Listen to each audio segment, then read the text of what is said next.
Bonjour et bienvenue à toutes et à tous à ce 10e webcast Marie qui porte sur la vaccination et la prophylaxie dans certaines maladies rares immuno-hématologiques. Vous pouvez vous poser vos questions sur le chat et on discutera de l'ensemble des questions à la fin des interventions. La première intervention sera faite par le docteur Julien Rossignol qui travaille à l'hôpital Necker et qui va nous parler de vaccination et mastocytose. Julien, c'est à vous. Merci beaucoup. Bonjour à tous. Donc, je suis hématologue et je travaille au centre de référence des mastocytoses et je vais vous parler aujourd'hui de la vaccination dans la mastocytose parce qu'il y a eu initialement des alertes et on a dû mettre en place en fait des réseaux spécifiques qui au final n'étaient pas légitimes. Donc je vais vous parler, pour illustrer ça, je vais vous parler de 3 types de réactions qu'on peut observer donc chez les patients avec mastocytose, mais de manière générale dans la population générale. Donc un bref rappel des mastocytoses, c'est un groupe d'hémopathies myéloïdes qui sont rares, environ 1 pour 3500 de prévalence. Elle est caractérisée par l'accumulation de mastocytes qui sont anormaux dans la peau ou bien dans les organes. L'immense majorité des patients ont des formes indolentes, une minorité des formes agressives, et ces formes peuvent être associées à une hémopathie maligne. Sur le point de vue physiopathologique, la mutation KIT est retrouvée dans l'immense majorité des cas, aussi bien chez l'enfant que chez l'adulte. Et chez l'adulte, c'est quasiment systématiquement la mutation KIT D816V qui atteint en fait le domaine kinase. Donc la classification OMS distingue 3 grands types. Les formes cutanées qui sont principalement des formes de l'enfant, les formes systémiques qu'on retrouve chez l'adulte et le sarcome mastocytaire. Dans les formes systémiques de l'adulte, on a principalement des formes parfaitement indolentes et qui parfois n'ont pas de lésions cutanées. Et donc c'est ce qui rend plus difficile en fait le diagnostic. Donc on peut se baser parfois sur la tryptase ou sur le type de présentation clinique. Donc la mastocytose va engendrer différents types de symptômes liés à l'infiltration, mais surtout liés à l'activation physiologique du mastocyte. Et on peut activer un mastocyte par plusieurs manières, de manière IgE spécifique, ce qu'on a avec les immunoptères par exemple, ou des médicaments lorsqu'on est allergique, mais également de manière non allergique immunologique, au décours d'une infection, l'activation du complément, les complexes immuns, ou bien physique, la friction, changement de température. Et tout ça, ça va être à l'origine en fait d'un relargage des médiateurs du mastocyte avec des médiateurs qui sont préformés, notamment l'histamine, la tryptase, néoformée, ou bien la production de cytokines. Et les mastocytes sont des cellules sentinelles, elles sont retrouvées énormément dans les interfaces avec le milieu extérieur et on aura énormément de symptômes classiques de l'activation mastocytaire qu'on peut retrouver également dans l'allergie, tels que l'atteinte cutanée, le bronchospasme ou le choc anaphylactique. Donc, parmi les signes d'activation mastocytaire, on en a énormément. On a donc l'urticaire par exemple, l'angioedème ou les flushs, mais celui qui pose le plus de problèmes, en tout cas au niveau du pronostic vital, c'est l'anaphylaxie. L'anaphylaxie est augmentée chez les patients avec mastocytose, indépendamment du type de mastocytose, mais c'est surtout les formes indolentes qui vont en présenter le plus. Par ailleurs, les patients vont présenter des réactions aux immunoptères, principalement, mais également parfois aux médicaments et à la nourriture, et ce de manière parfois non allergique, c'est-à-dire non IgE médiée. Alors, au début de la vaccination contre le Covid, il y a eu des alertes en disant il y a un risque augmenté d'anaphylaxie avec ce vaccin. Donc c'était très précoce, on n'avait pas le recul actuel. Et c'est vrai que dans les premières séries, eh bien, on avait une prévalence d'anaphylaxie de 2,5 à 4,7 par million, donc ce qui reste quand même rare, mais ça semblait être plus élevé que les autres vaccinations. Des réactions qui étaient la première dose et un temps médian avant la réaction de 10 minutes.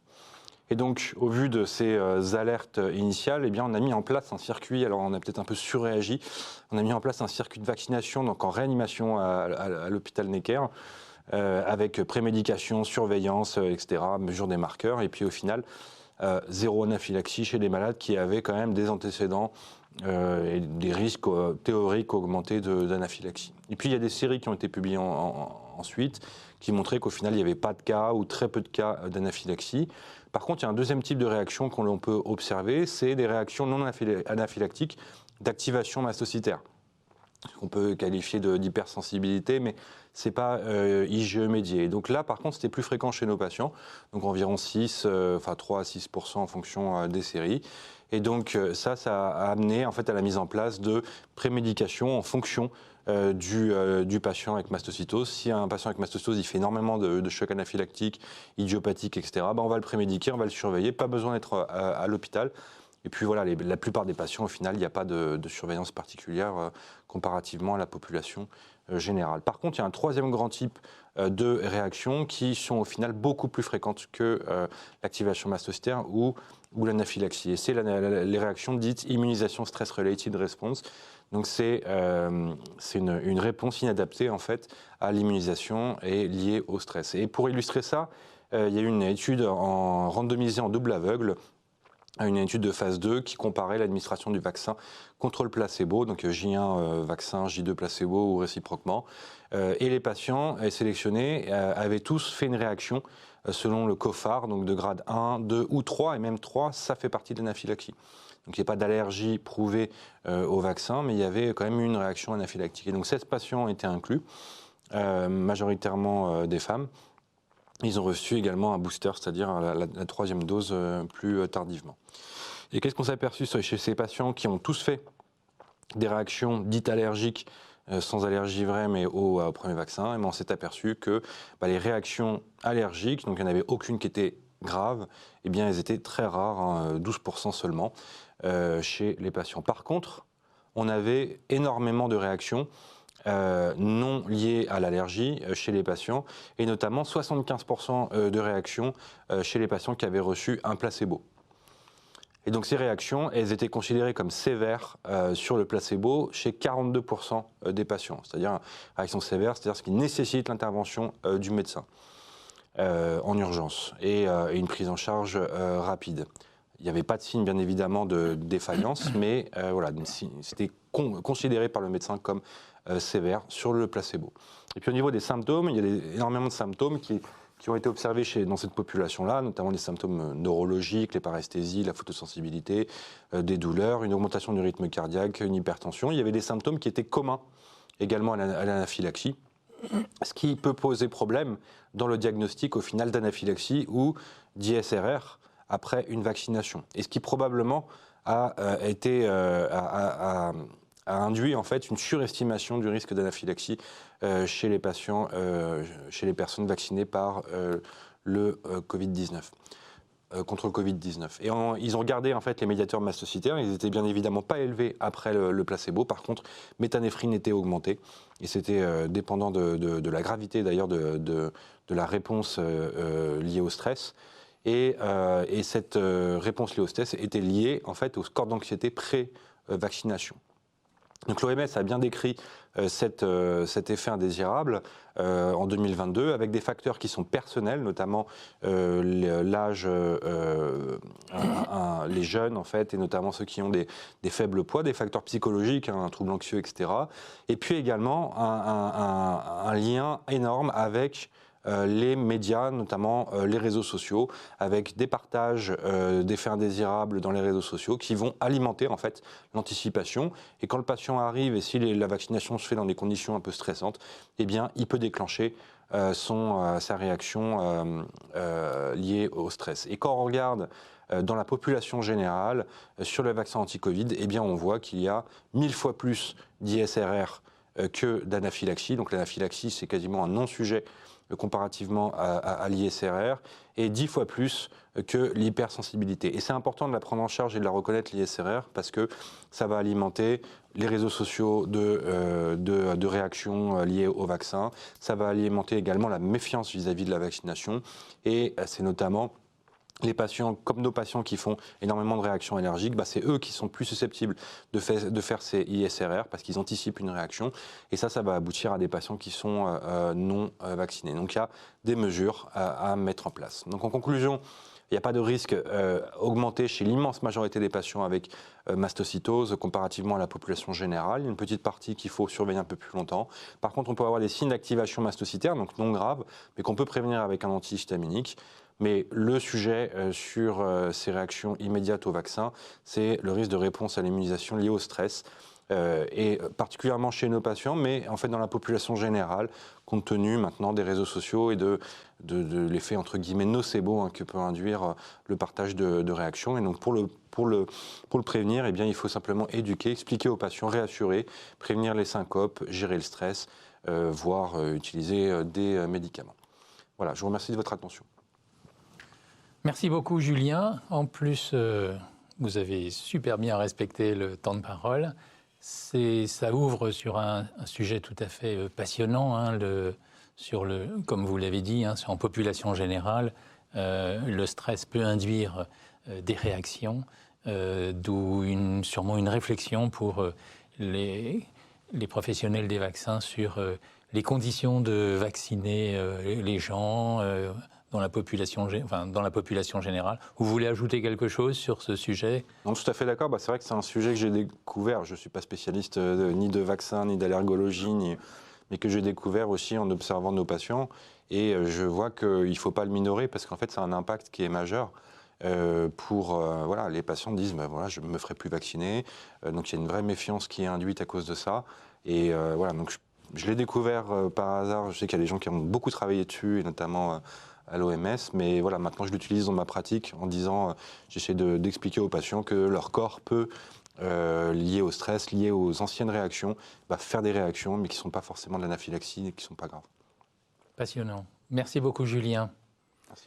Et donc, encore une fois, je vous rappelle que les questions peuvent être posées directement par le chat. Je vois qu'il y a une question, est-ce que l'ISRR s'observe avec d'autres vaccins ? Probablement. En fait, ça a été observé, beaucoup, encore une fois, je ne suis pas spécialiste, mais notamment avec le vaccin HPV, parce que c'était des populations aussi qui étaient plus à risque, notamment des jeunes. Donc c'est effectivement, c'est pas que le vaccin de Covid. Par contre, c'est vrai que la prévalence sont quand même très importantes avec le vaccin du Covid et très probablement que l'influence des réseaux sociaux a majoré en fait le risque de développer ce type de réaction. Il y a une question aussi, comment un placebo peut induire autant d'effets anaphylactiques ? On sait que le placebo, quel que soit, c'est pas de l'anaphylaxie d'abord, hein, et puis on sait que les placebos sont pourvoyeurs d'effets secondaires. C'est classique dans les essais, hein, comparant un produit actif et un placebo. Merci pour vos questions, merci Julien. Et donc nous allons passer au deuxième sujet sur vaccination et déficit immunitaire. Et c'est un tandem qui va nous présenter ce sujet. Tout d'abord le professeur Claire Fieschi qui travaille à l'hôpital Saint-Louis. Et ensuite le docteur Nizar Malawi qui participe au pilotage du ZEREDI et qui nous parlera qui travaille à Necker et qui nous parlera des aspects pédiatriques. Claire, c'est à vous pour les adultes. Merci beaucoup. Alors oui, effectivement, on fait un duo sur la vaccination au cours des déficits immunitaires. Moi, je m'occupe principalement de patients qui ont des déficits de l'immunité humorale et qui sont des adultes et qui rentrent dans la maladie à l'âge adulte. Et je voulais commencer par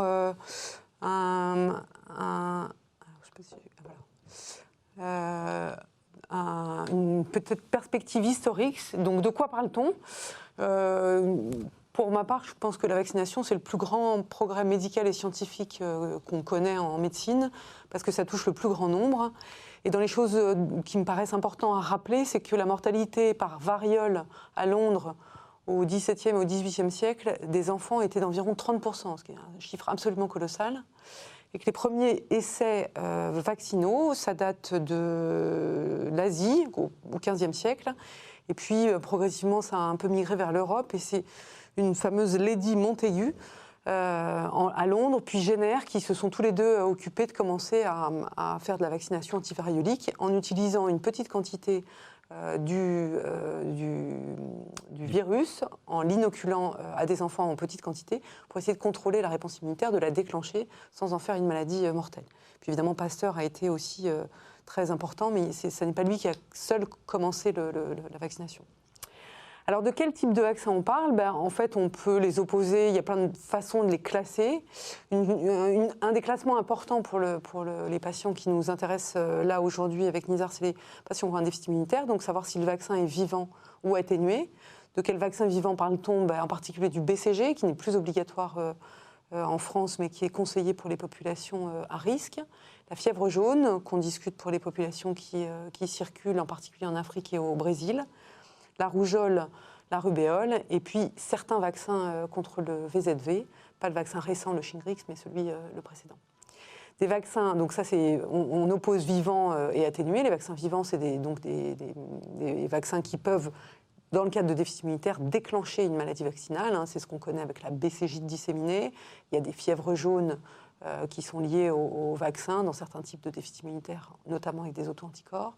Et puis il y a des rougeoles ou des rubéoles disséminées qui peuvent mettre des années à apparaître également dans certains types de déficit immunitaire. Vaccin protéique, vaccin non protéique. Donc le vaccin protéique emblématique, c'est le tétanos. Et puis l'hépatite B, tout ça, c'est des vaccins qui sont des fragments de la protéine d'intérêt. Et puis les vaccins les plus récents, les vaccins ARN, qui ont été pour nous très importants parce qu'on a pu démontrer que des patients qui avaient des déficits immunitaires humoraux profonds avaient des réponses immunitaires humorales, malgré ça, grâce à ces vaccins ARN. Donc ça sera probablement un moyen de vacciner nos patients déficitaires dans les années qui viennent. À quoi ça sert de vacciner? Eh bien, le principal but de la vaccination, c'est de fabriquer des anticorps, de faire fabriquer des anticorps à un organisme.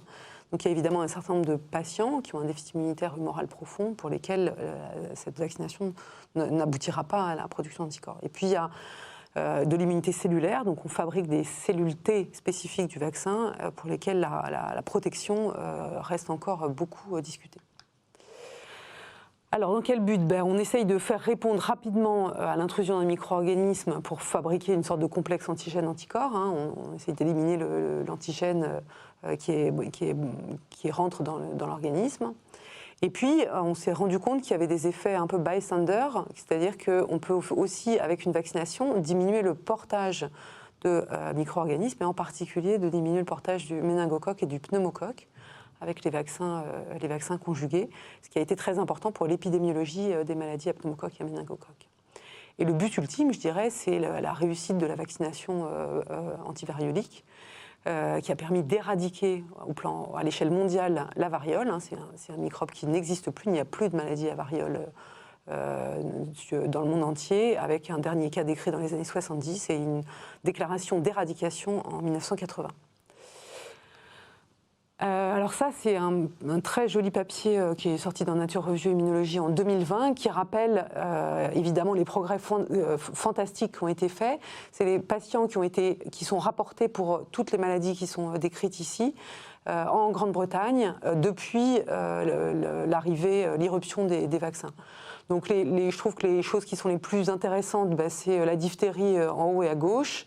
En bas et à droite, la coqueluche, on montre qu'après l'apparition du vaccin, il reste des petites épidémies. C'est ce qui est arrivé en France à l'été dernier. Il y avait plusieurs centaines, plusieurs milliers de cas de coqueluche décrits en même temps.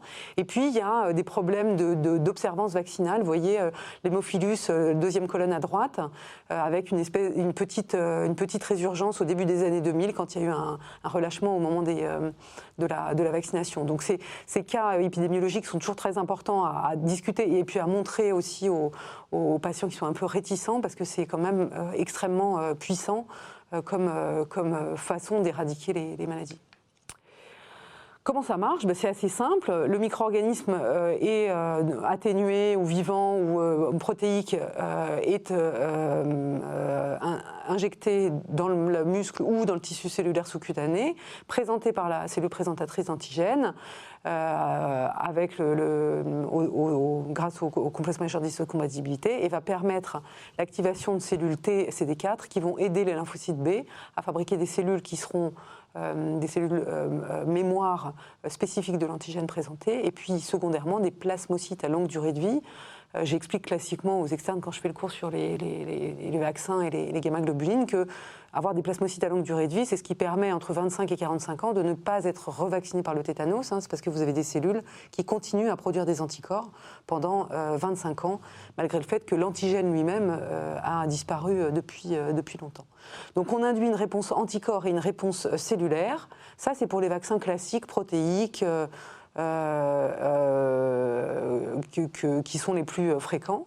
Et puis il y a une petite particularité, c'est les vaccins qui vous protègent des micro-organismes qui ont un polysaccharide de surface. Cette membrane polysaccharidique, elle nécessite de fabriquer des anticorps spécifiques pour être éliminés. Et ça, on ne sait pas très bien faire parce que ce sont des sucres.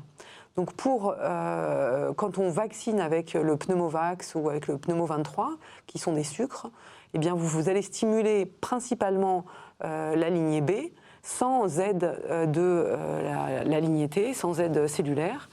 Et donc vous allez fabriquer des anticorps qui seront de moins bonne affinité et surtout qui seront de durée de vie beaucoup moins longue que quand vous avez une aide T.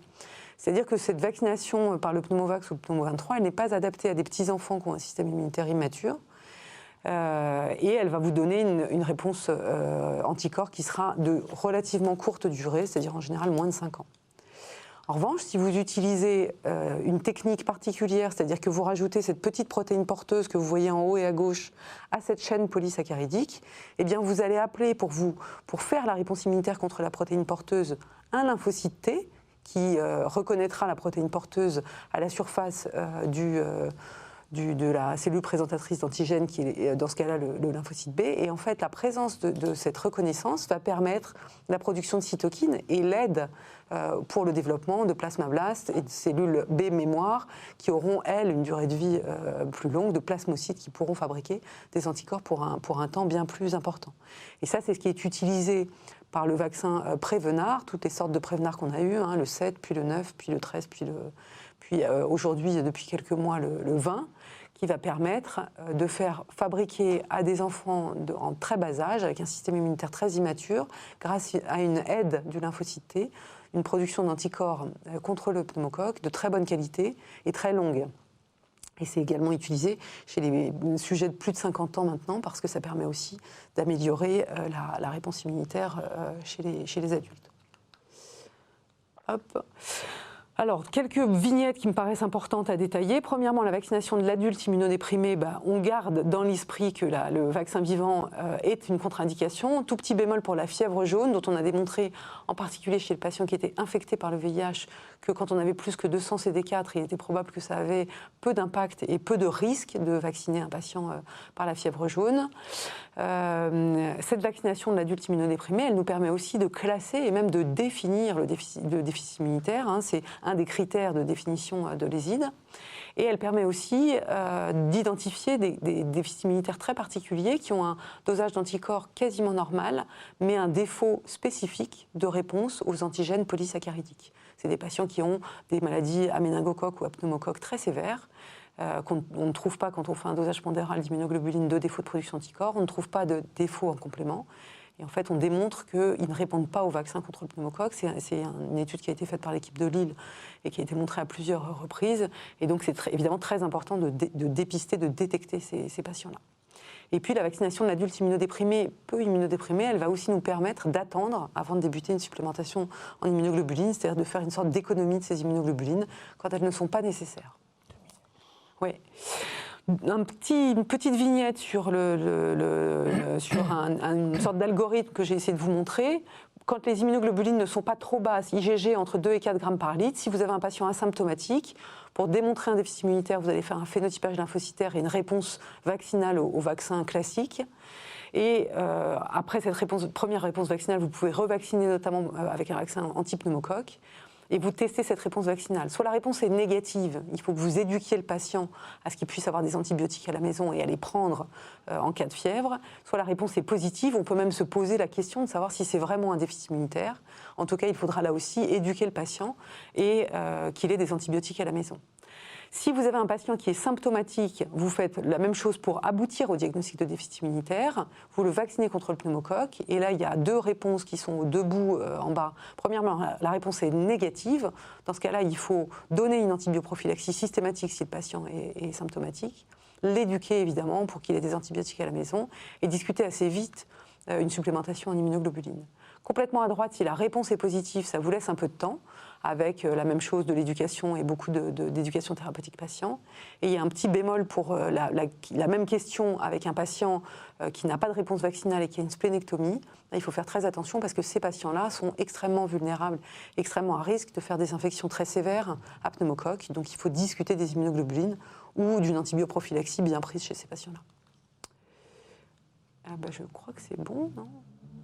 Alors, faut-il vacciner les patients substitués ? Oui, pour le Covid et pour la grippe, ça on le sait, parce qu'on a vu des réponses vaccinales, et c'est des vaccins qui ont une innocuité à peu près parfaite, donc il faut le faire. En revanche, non, s'il n'y a pas de réponse vaccinale démontrée avant la mise sous immunoglobulines, je pense que ça n'a aucun intérêt.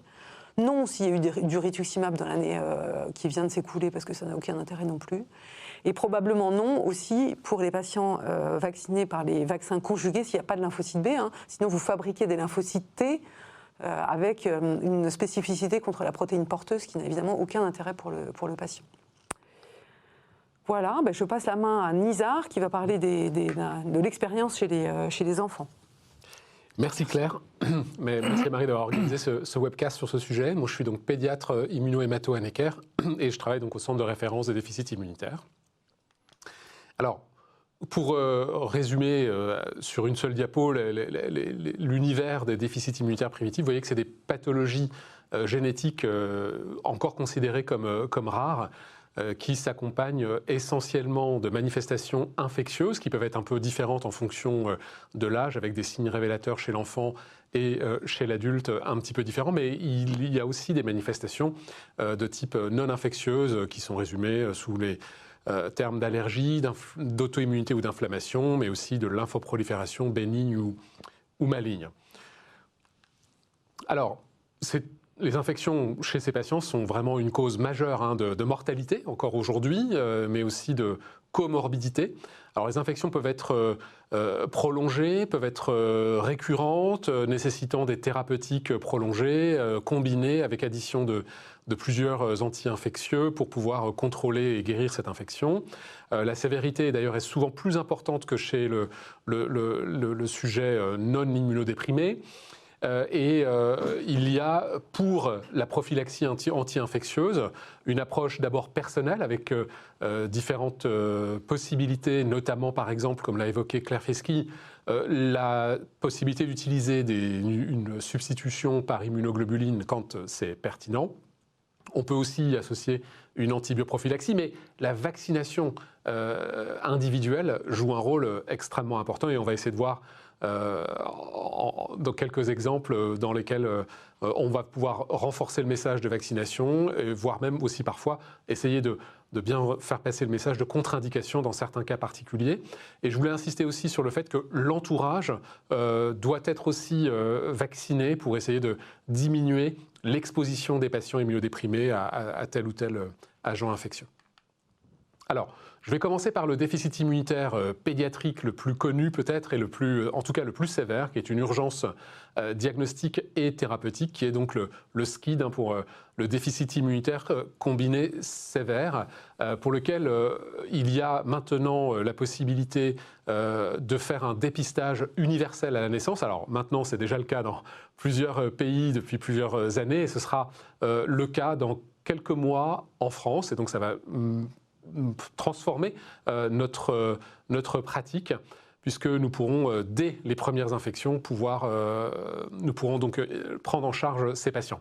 Alors, quand on vaccine ces patients avec les vaccins tués, inertes, bon, il n'y a aucune efficacité de ces vaccins, mais il n'y a pas de toxicité. En revanche, il peut y avoir un risque de maladie vaccinale gravissime lorsque l'on vaccine ces patients avant qu'ils ne soient diagnostiqués, et bien sûr, comme c'était le cas il y a quelques années encore, notamment quand le BCG était universellement proposé autour de l'âge de 3 à 4 semaines en France, et donc on avait des BCJ disséminés extrêmement difficiles à traiter. Il y a aussi la possibilité de maladies à rotavirus induites par le vaccin, ou peut-être dans certains cas aussi vis-à-vis du ROR, rougeole à l'oreillon, rubéole. Donc ce sont des contre-indications absolues. Une maladie aussi très emblématique, on a beaucoup parlé de lymphocyte B qui joue évidemment un rôle extrêmement important, et il y a une maladie qui s'appelle la maladie de Bruton et qui est donc une agammaglobulinémie avec une absence de lymphocyte B qui va toucher les garçons quand il y a une mutation liée au gène BTK.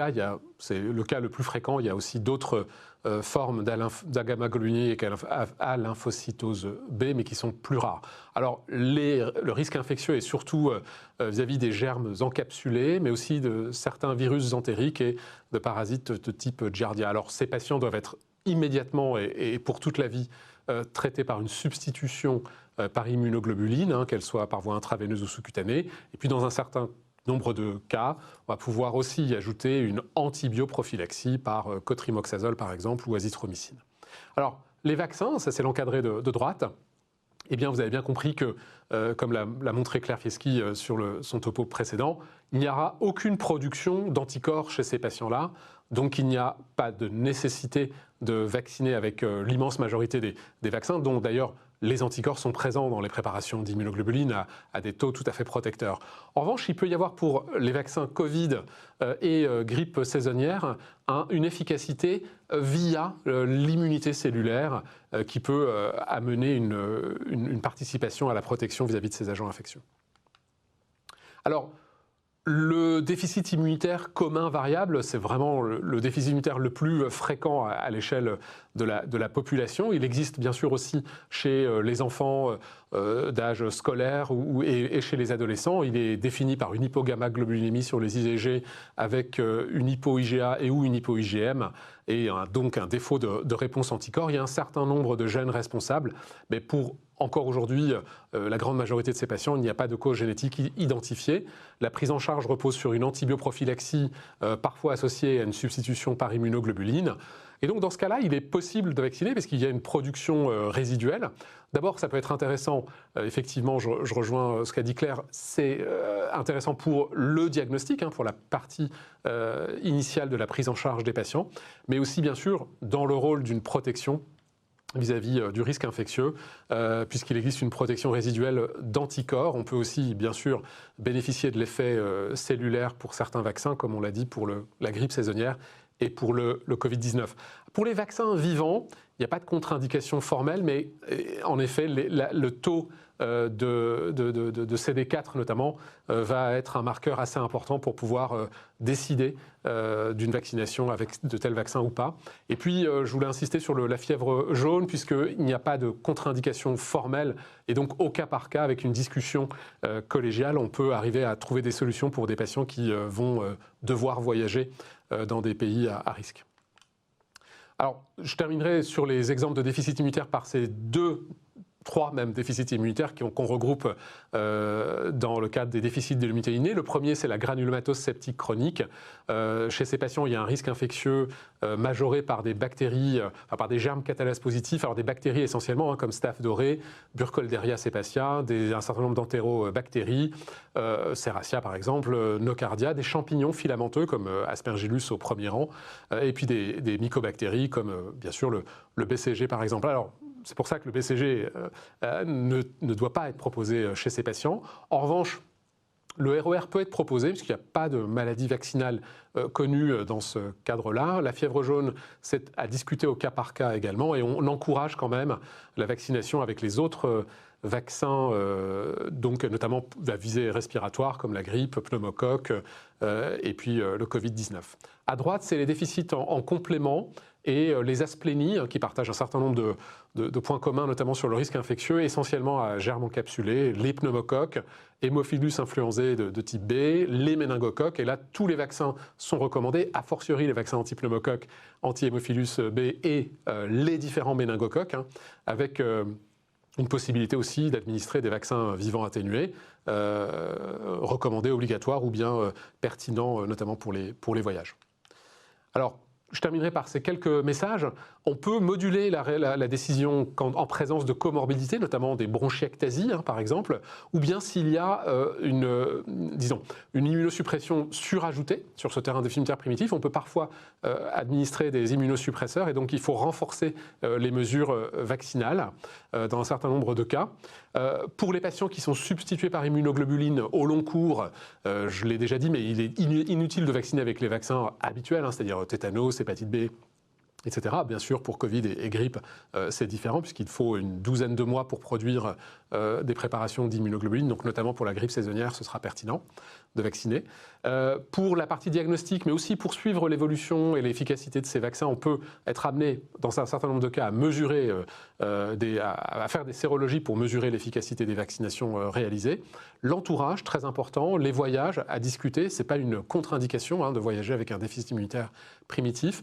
On a aussi le cas parfois chez les femmes qui mènent une grossesse, puisque c'est tout à fait possible quand on a un déficit immunitaire de mener une grossesse, et dans ce cas-là, les vaccinations peuvent être discutées de manière collégiale avec l'équipe de gynécologie obstétrique et le référent déficit immunitaire.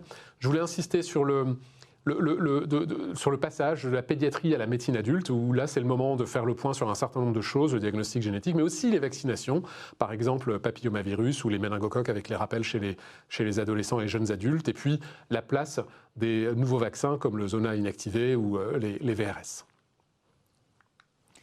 Merci, merci Claire, merci Nizar. Eh bien, nous allons poursuivre notre voyage dans les vaccinations avec le docteur Flore Sicre de Fontbrune, qui travaille à l'hôpital Saint-Louis, qui est passionné par l'hémoglobinurie paroxystique nocturne et qui va nous parler des vaccinations dans cette maladie, ou ces maladies. À vous, Flore.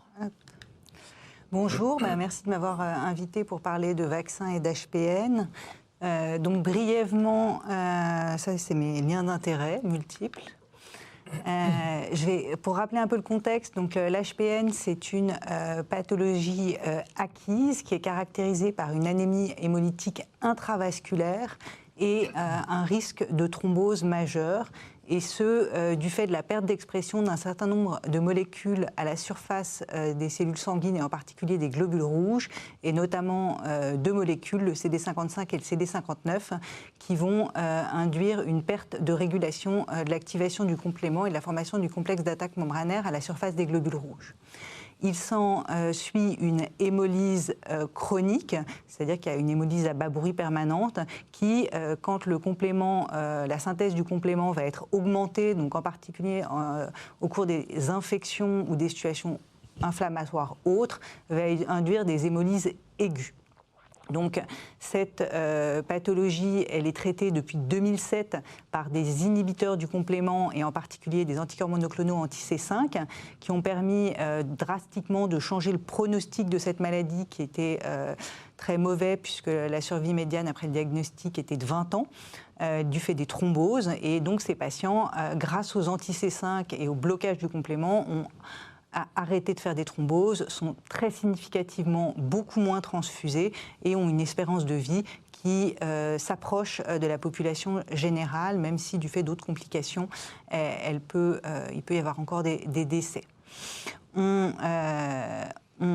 Sous anti-C5, on a donc une hémolyse qui est le plus souvent contrôlée, avec cependant deux types d'épisodes hémolytiques qu'on peut observer, des épisodes hémolytiques aigus à l'occasion de stress infectieux du fait de l'augmentation de la synthèse du complément et de la formation de quelques molécules du complexe d'attaque membranaire, et puis une autre hémolyse qui là n'est pas liée à des épisodes inflammatoires, mais qui est une hémolyse extravasculaire due à la formation de fragments de C3D et de C3B qui vont se déposer sur les globules rouges et induire une phagocytose par les macrophages du foie et de la rate, qui est donc chronique et qui justifie qu'on ait développé depuis des inhibiteurs proximaux qui bloquent la formation de la C3 convertase et donc les dépôts de fragments de C3 sur les globules rouges, et donc qui inhibent l'hémolyse intravasculaire et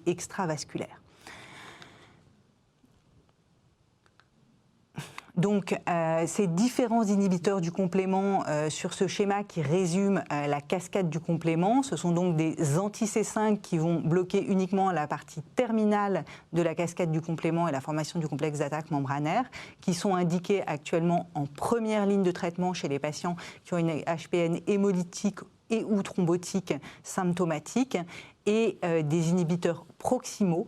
Actuellement en France, on dispose de l'antifacteur B, de l'anti-C3 et de l'antifacteur D, qui sont donc tous des inhibiteurs proximaux qui vont bloquer l'activation de la C3 convertase et qui sont indiqués en deuxième ligne chez les patients qui ont une hémolyse extravasculaire symptomatique sous anti-C5. Donc, inhiber le complément du fait de la connaissance qu'on a de par les déficits immunitaires congénitaux qui impliquent des protéines de l'activation ou de la régulation du complément, on s'est toujours douté que ça pouvait être associé à une augmentation du risque d'infection. Vous savez que les déficits en C5 et en un certain nombre de molécules de la voie terminale, C6, C7, C8, C9, sont associés à un risque d'infection à méningocoque, comme les déficits en facteur D et en facteur B. D'autres infections ont également été rapportées chez les patients qui ont des déficits en C2, C3, C5, facteur B et facteur D, donc d'autres infections bactériennes. On c'est que ce risque théorique sous anti-C5, il n'est pas que théorique, il est aussi réel. Et il a été décrit des infections disséminées à gonocoque chez des patients sous éculizumab, donc ce n'est pas que le méningocoque.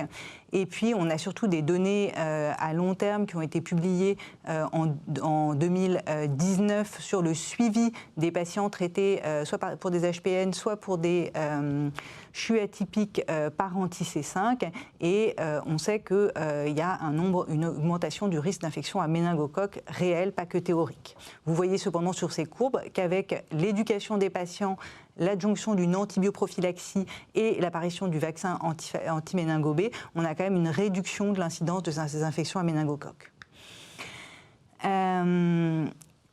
Un petit cas clinique rapide pour illustrer ça, c'est un jeune patient qu'on suit dans le service qui a un diagnostic en 2023 d'HPN hémolytique avec un clone élevé, une anémie hémolytique. Il est mis sous traitement après vaccination par Menveo et Bexsero, il y a une petite faute.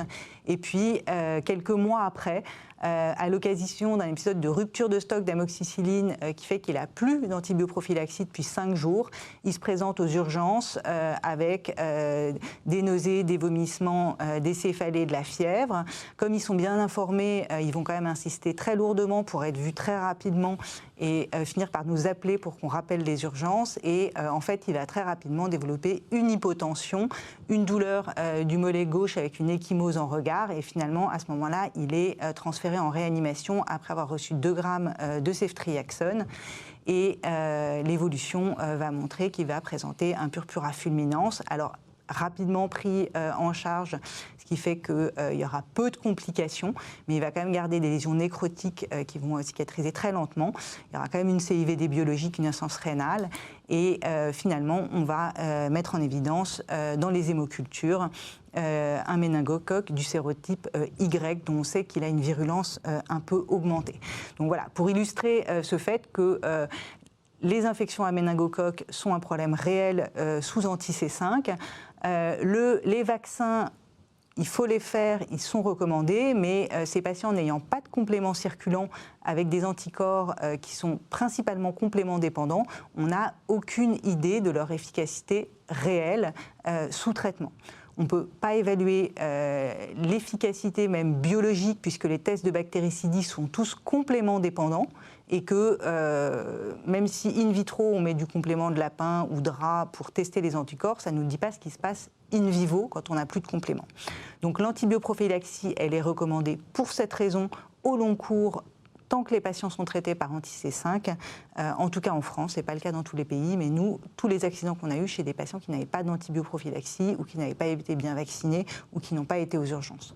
Donc c'est vraiment important de rappeler ces 3 règles majeures. Est-ce que la situation va être la même avec les inhibiteurs proximaux? Pour l'instant, on n'a pas de cas rapportés dans les études, mais il y a encore peu d'études en vie réelle. Hein. C'est des patients qui étaient très encadrés dans des études avec des visites régulières.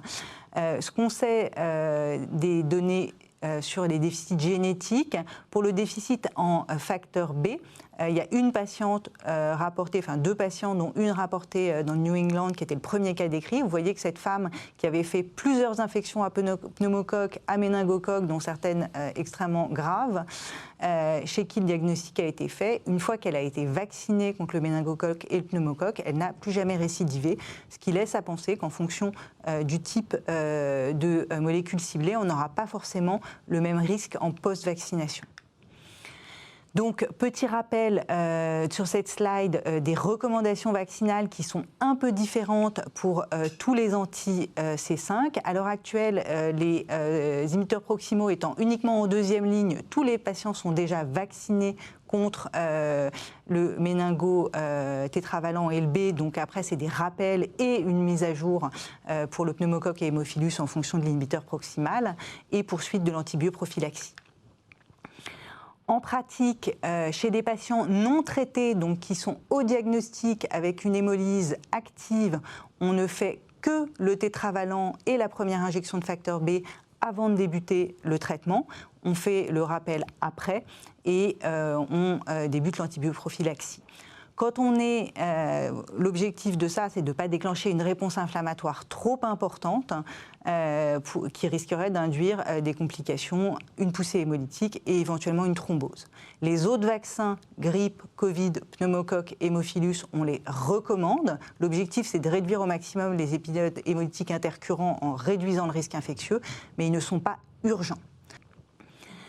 Alors, la problématique des vaccins vivants, qui se pose toujours dans ce contexte, entre guillemets, de déficit immunitaire présumé, parce qu'il n'y a pas de déficit immunitaire dans l'HPN sans anticomplément. Hein. Ces patients ont tendance à être plus symptomatiques quand ils font une infection du fait de l'hémolyse et des symptômes associés, mais ils n'ont pas de déficit immunitaire. Il n'y a pas donc de contre-indication aux vaccins vivants liés à l'HPN et pas non plus liés aux inhibiteurs du complément, en particulier aux anti-C5. Pour les inhibiteurs proximaux, on n'a pas de données, on n'a pas d'expérience, on n'a jamais vacciné de patients sous inhibiteur proximal. En discutant avec les spécialistes de la vaccination, il n'y a théoriquement aucune contre-indication à faire un vaccin vivant chez un patient qui a un inhibiteur proximal, mais on manque pour l'instant de données. Donc on recommande de vacciner si possible avant le switch et ensuite en fonction du contexte après une consultation spécialisée. Par contre, tous les patients qui sont sous cyclosporine pour une aplasie médulaire associée à l'HPN ont une contre-indication formelle au vaccin vivant. Donc, gardez en mémoire que la vaccination est importante pour prévenir le risque réel d'infection à méningocoque et à pneumocoque avec certains inhibiteurs, qu'il faut adapter les schémas vaccinaux au type d'inhibiteur proximal ou distal, qu'il faut faire des rappels tous les 5 ans contre ces vaccins, par ces vaccins, et annuellement pour la grippe et le Covid. Avant le début du traitement, si pas d'urgence, en espaçant les injections. Après le début du traitement, s'il y a une urgence vaccinale du fait d'une thrombose, et qu'il n'y a pas de raison chez ces patients qui ont un HPN d'avoir une réponse anticorps qui est moins bonne que chez quelqu'un de la population générale. Merci beaucoup, Flore. Merci. Si on peut nous mettre les questions. Alors, Flore, on va commencer par vous. Quel délai faut-il attendre avant de réaliser la vaccination chez les patients chez qui les anti-C5 sont instaurés en urgence? Alors, il n'y a pas de délai, entre guillemets, absolu. Après, c'est vraiment, il faut que l'hémolyse soit contrôlée. C'est-à-dire que quelqu'un qui a 3000 de LDH, qui continue à thromboser, on attend que la situation soit calme.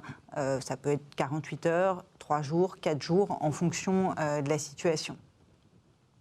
Petite question annexe. J'ai été frappé par tous les cas d'HPN révélés par des situations d'urgence. C'est le mode de révélation le plus fréquent ou... Non, c'est pas le mode de révélation le plus fréquent. Après, souvent, c'est les histoires les plus marquantes. Oui, bien sûr, vous avez raison. Mais voilà, 10% de thrombose, 15% de situations infectieuses. En tout cas, voilà. il faut penser à ce diagnostic dans ces situations, y compris probablement en pédiatrie, puisque j'ai vu qu'une de vos patientes avait 18 ans. Oui. Donc, Bon, avant 15 ans, c'est absolument exceptionnel, l'HPN. oui, enfin, en post-aplasie médulaire, parfois, on peut en rencontrer. Ouais, on en a 12 traités en France de moins de 15 Bon, ans. c'est rare, c'est très rare. Merci, Non, mais Flore. c'est pas Alors, une question sur le seuil post-vaccinal. Peut-on parler d'efficacité ou d'inefficacité vaccinale? En d'autres termes, si je comprends bien la question, c'est le Quelle est la taux, concentration quel est pour le taux quelle est la qui concentration pour qui laquelle vous satisfait? On suit les ABAC. Alors, c'est une très bonne question parce qu'en fait, quand on fait. Pour le tétanos, c'est simple. C'est 1 mg ml, je crois, ou 1 mg ml. Au-delà d'1 mg ml, on est considéré comme étant répondeur. Le pneumocoque, c'est très compliqué parce qu'il y a 2 techniques différentes pour mesurer les réponses vaccinales anti-pneumocoque. Une technique globale qui fait plein d'antigènes différents et puis une qui fait 7 antigènes, qui regarde 7 antigènes différents. Ce qui est intéressant, c'est que quand on fait des réponses vaccinales chez quelqu'un qui n'a pas de déficit immunitaire, en fait, les réponses sont très très fortes, plusieurs centaines d'unités. Et quand on est content pour nos déficits immunitaires d'avoir une réponse, ils sont à 1, 2, 5, parfois 7, et on trouve que c'est super. Donc en fait, l'amplitude de la réponse est importante et probablement, quand on se contente d'avoir plus que 1 mg par litre, c'est comme déjà pas beaucoup. Nizar, chez l'enfant? Oui, chez l'enfant, on a la possibilité effectivement de pouvoir tester 7 sérotypes, parce qu'il y a effectivement la sérologie globale qui est un petit peu, on voit un petit peu moins les choses. Donc globalement, si en post-vaccination, on peut tripler la concentration d'anticorps, notamment globale, on peut penser que effectivement la réponse est satisfaisante. En dessous de cela, la réponse est peut-être considérée comme modérée ou voire nulle, en fonction bien sûr du taux post-vaccination. Mais on voit bien quand même que dans notre expérience, même chez les enfants bien vaccinés, on n'a pas forcément toujours une réponse sur les 7 sérotypes qui est extraordinairement élevée. Et parfois, il faut revacciner pour pouvoir atteindre cela. Mais ce n'est pas forcément toujours d'ailleurs corrélé à la clinique. C'est-à-dire qu'on peut avoir des patients qui vont continuer à avoir des otites répétées ou des tableaux d'infection des voies aériennes inférieures, même quand ils ont une réponse vaccinale sur ces 7 sérotypes-là qui semblent corrects. Donc il faut toujours garder un œil, bien sûr, sur l'état clinique des patients pour pouvoir adapter la prise en charge avec les autres mesures de prévention qu'on a évoquées tout à l'heure. Une question sur le Prévenard 20, mais qui s'adresse à vous deux. Je sais que le Prévenard 20, pour l'instant, est autorisé chez l'adulte. Je pense qu'on espère qu'il le soit également chez l'enfant.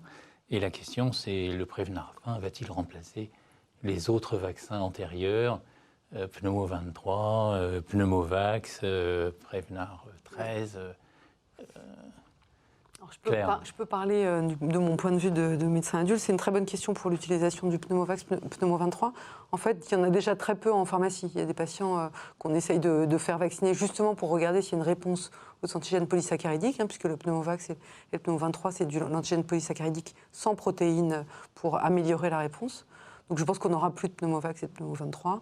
Donc il faut vacciner tout le monde avec le Prévenard 20. Ça, c'est un premier morceau. Et je peux répondre à la question qui est juste au-dessus sur quelle réponse vaccinale pour les vascularites. Ça, c'est une très bonne question aussi. C'est un peu ce que je disais, c'est-à-dire que quand on met du rituximab, la probabilité pour qu'il y ait une réponse anticorps après le rituximab dans la semaine qui suit est nulle. C'est pas possible, en fait. Si vous n'avez pas de lymphocyte B, vous ne pouvez pas fabriquer un plasmablast, puis un plasmocyte à longue durée de vie qui va fabriquer des anticorps. Donc si on peut attendre une semaine après le vaccin, c'est mieux. Et puis si on ne peut pas, on fait au mieux. Même 0,5% de lymphocyte B, c'est mieux que 0. Donc voilà, c'est un peu. Il n'y a pas de réponse toute faite pour les patients qui ont des vascularites et qui ont des traitements immunosuppresseurs très, très rapides pour sauver un organe, le rein ou un autre organe. Nizar, qu'est-ce que vous en pensez du Prévenard 20? Vous l'attendez? Oui, bien sûr. Alors, on a le 15 valence en pédiatrie, qui est un petit progrès par rapport au 13, un petit, mais oui, on l'attend. Oui. Il y a des questions sur le vaccin anti-varicelle. Est-ce que dans les déficits immunitaires, on peut éventuellement refaire une deuxième varicelle, mais ça s'adresse aussi peut-être à l'HPN. On sait que la varicelle est plus grave chez l'adulte immunocompétent. Quel est votre point de vue ? Alors pour l'instant, on n'a pas de réponse. En fait, c'était assez simple jusque-là, parce que c'était un vaccin vivant, le vaccin anti-varicelle, donc on n'en faisait pas. Le Zona, c'est un vaccin anti-Zona. Le Zona, il y a quelques patients pour lesquels il y a beaucoup de des Zona récidivants, donc ça, c'est franchement justifié. Pour tout le reste, s'il n'y a pas de signal, pas de déficit de l'immunité cellulaire, pas de maladie à herpès virus au sens large, je ne conseillerais pas de façon systématique. Il est très cher.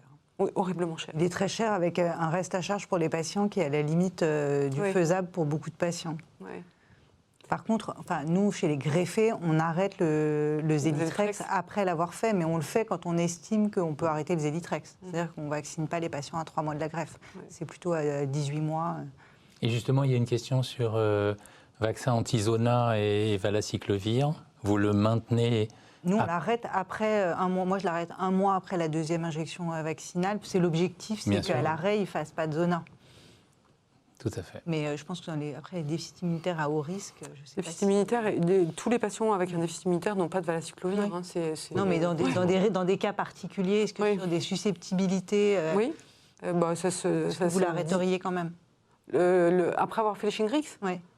Je crois que oui, il faut savoir si ce qu'on a fait est efficace. Et puis il y aura probablement des techniques pour mesurer s'il y a une réponse cellulaire T aux antigènes délivrés par le Shingrix. Donc ça nous aidera aussi à pouvoir arrêter l'antibioprophylaxie. Merci beaucoup pour ces échanges et je vous propose de terminer par les actualités. Marie, si je peux avoir la première diapositive. C'est la suivante, je pense. Ça va trop vite pour moi. Donc la prochaine actualité Marie se tiendra au cours du congrès de la Société française d'hématologie. Il y a 2 sessions Marie, une session sur les PNDS et une session d'actualité. La journée nationale Marie se tiendra le 20 juin à la Maison de l'Amérique latine. Je vous rappelle que l'inscription est gratuite pour les médecins, pour les internes. Vous pouvez même demander un dédommagement pour une prise en charge de votre déplacement. Il faut faire la demande. Programme passionnant, comme d'habitude. Une session Marie aura lieu fin juin au congrès de la Société nationale de réanimation, qui a lieu à Vichy, c'est le 26 juin. Médecine interne. Médecine interne, pardon. Médecine interne. Une deuxième journée, Marie, qui sera une journée thématique tout à fait passionnante sur maladies rares immunohématologiques et grossesse. Vous voyez, il y a une longue liste de pathologies au cours de laquelle la grossesse sera abordée. Il n'est pas certain d'ailleurs que cette liste soit exhaustive, donc ce sera tout à fait passionnant. Ça sera le 18 septembre à la Maison de l'Amérique latine. Gratuité pour tous ceux qui s'inscrivent, toutes celles et ceux qui s'inscrivent. Les soirées cliniques régionales, 4 par an. Et vous voyez, les 3 prochaines journées auront lieu à Lyon, à Montpellier et à Amiens. Ce sont des soirées qui sont, où les internes présentent des cas cliniques. Les meilleures présentations, d'ailleurs, sont valorisées. Et ce sont des soirées tout à fait passionnantes. Les MOOC, les MOOC continuent leur aventure dans la filière Marie avec de nombreux cours et ça a été actualisé, une actualisation du programme. Et vous voyez que tous ces cours portent sur l'ensemble des thématiques de la filière Marie. Une nouveauté, une application pour les patients atteints de mastocytose qui leur permet d'avoir accès non seulement à de nombreux renseignements sur leur maladie, mais qui permet également un carnet de suivi personnel pour chaque patient. Et une nouvelle application est prévue prochainement pour les syndromes hyperéosinophiliques. Et enfin, les journées des centres de référence maladies rares. C'est un peu loin pour moi, mais vous voyez, en avril, la mastocytose. En juin, les cytopénies auto-immunes de l'enfant. En septembre, les syndromes hyperéosinophiliques. Et puis en octobre, les aplasies médulaires, les cytopénies auto-immunes de l'adulte et les microangiopathies thrombotiques. Et voilà, c'est sur cette diapo que se termine cette session. Merci aux orateurs, aux oratrices, et puis merci à tous ceux qui ont participé à cette session qui sera accessible dans les jours futurs, comme les précédentes, sur la plateforme YouTube. Au revoir. Merci. Merci, au revoir.